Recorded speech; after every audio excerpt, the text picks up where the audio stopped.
Listen to Eugenie Scott of the National Center for Science Education.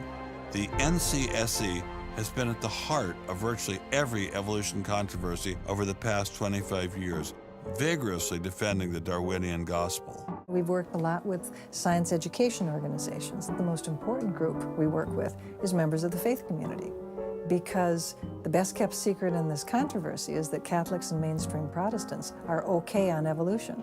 The best kept secret in this controversy is that Catholics and mainstream Protestants are okay on evolution. Liberal Christians have been fighting with conservative Christians for so long that they'll side with anybody against the fundamentalists. And Eugenie Scott says, well, welcome over. There's a kind of science defense lobby, or an evolution defense lobby in particular. They are mostly atheists, but they are desperately wanting to be friendly to mainstream, sensible religious people. And the way you do that is to tell them that there's no incompatibility between science and religion. And the way you do that is to tell them that there's no incompatibility between science and religion. As many evolutionists will say, it's the strongest engine for atheism. If they called me as a witness, and a lawyer said, Dr. Dawkins, has your belief in evolution, has your study of evolution turned you towards atheism? I would have to say yes. And that's the worst possible thing I could say for winning that court case. So people like me are bad news for the science lobby, the evolution lobby. By the way, I'm being a lot more frank and honest in this interview than many people in this field would be. He's tied into a cultural problem that we have in the United States. What happens is, if you're uneducated in the science and you don't have critical thinking, you can take this kind of myth and fudge it and believe. I was ashamed to be an American today. Those are called creation myths. It's like a Harry Potter book. It's fantasy. They're living in a fantasy. That's madness. It's madness? Yeah, it's insanity.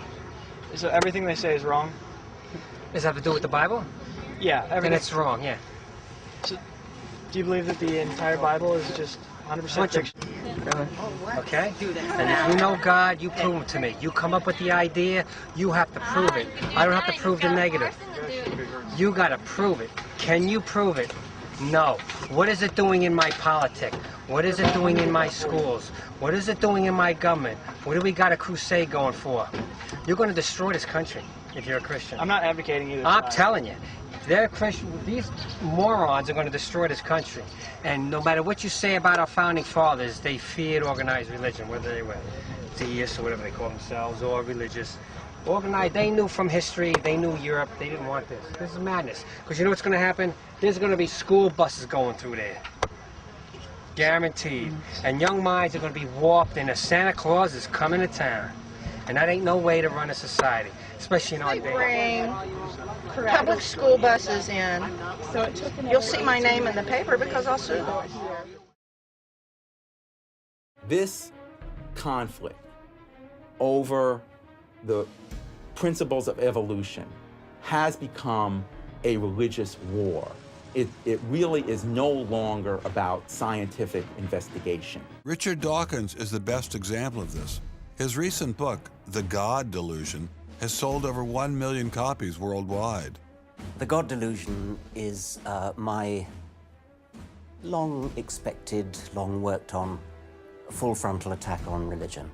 To me, science is about trying to explain existence, and religion is about trying to explain existence. It's just that religion gets the wrong answer. If you separate out the ethical message from religion, what have you got left? You got a bunch of fairy tales, right? I think that God is about as unlikely as fairies, angels, hobgoblins, etc. Religion, I mean, it's just fantasy, basically. It's completely empty of any explanatory content. It's like knitting. People like to knit. You know, we're not going to take their knitting needles away. We're not going to take away their churches. But what we have to do is get it to a place where religion is treated at the level it should be treated. That is, something fun that people get together and do on the weekend and really doesn't affect their life as much as it has been so far. So, what would the world look like if Dr. Myers got his wish? Greater science literacy, which is going to lead to the erosion of religion. And then we'll get this nice positive feedback mechanism going, where as religion slowly fades away, we get more and more science to replace it. And that will displace more and more religion, which will allow more and more science in. And we'll eventually get to that point where religion has taken that appropriate place as a side dish rather than the main course. The correspondence between Darwinian ideas and Nazi ideas just leaps from the page. Of course, you have to add every historical caution. Not everyone who read Darwin became a Nazi. Obviously not. No one is making that case. Darwinism is not a sufficient condition for a phenomenon like Nazism, but I think it's certainly a necessary one. American officers arrive at a Nazi institution seized by First Army troops. Under the guise of an insane asylum, this has been the headquarters for the systematic murder.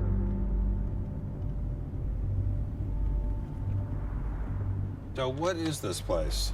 During Second World War, 15,000 people were killed here. Why were they killed? They were killed because they were people with handicaps. Why kill them? What's the point of killing them? People who were not able to work, people who were not able to live by themselves, that they were useless eaters.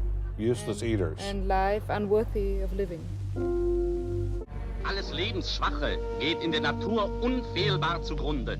Wir Menschen haben gegen dieses Gesetz der natürlichen Auslese in den letzten Jahrzehnten furchtbar gesündigt. Wir haben unwertes Leben nicht nur erhalten, wir haben ihm auch Vermehrung gewährt. Die Nachkommen dieser Kranken sahen so aus, die tiefer stehen als jedes Tier. So this was a Darwinian concept? Yes.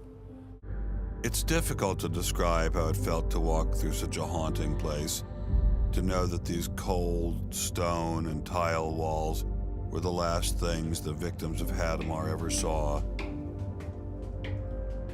I wanted to explore this connection further, so I met with the author of From Darwin to Hitler, Dr. Richard Weikart. Hitler and many of the physicians that carried out this program were very fanatical Darwinists, and particularly they wanted to apply Darwinism to society. Was wir uns unter der deutschen Jugend der Zukunft wünschen, ist etwas anderes, als was die Vergangenheit sich gewünscht hat. Wir müssen einen neuen Menschen, auf das unser Volk nicht an den typischen Degenerationserscheinungen dieser neuen Zeit runde geht. Many of these people in the 19-teens, 1920s, who were putting forward some of these ideas about racism were considered the leading scientists. These were Darwinists who were taken seriously by fellow academics. It's not to say that all academics believed it. And eugenics, which was an attempt to breed human beings, it was the darkest chapter of American medicine ever. There were 50,000 people involuntarily sterilized because they were deemed unfit to breed, basically. Eugenics isn't just history. The spirit of the movement lives on today. Margaret Sanger was the head of Planned Parenthood. She was very fanatical in her promotion of eugenics. In fact, Planned Parenthood was all about birth control for the impoverished and lower classes to try to help improve the species. I think Hitler thought he was doing good. He thought he was doing good? Oh, I think so. He thought he was benefiting. He thought he was benefiting humanity by driving evolution forward and creating a better humanity. If you take seriously that evolution has to do with, the transition of life forms and that life and death are just natural processes, then one gets to be liberal about abortion and euthanasia. All of those kinds of ideas seem to me follow very naturally from a Darwinian perspective, a deprivileging of human beings, basically.